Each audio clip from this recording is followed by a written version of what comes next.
Welcome to our channel. While Uber doesn't directly control AirDrop notifications, you can manage AirDrop settings on your iPhone to reduce interruptions while using the app. Follow these steps to configure AirDrop appropriately. Step 1.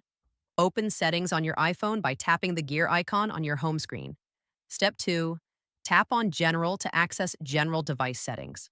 Step 3. Select AirDrop to view and modify your AirDrop receiving settings. Step 4.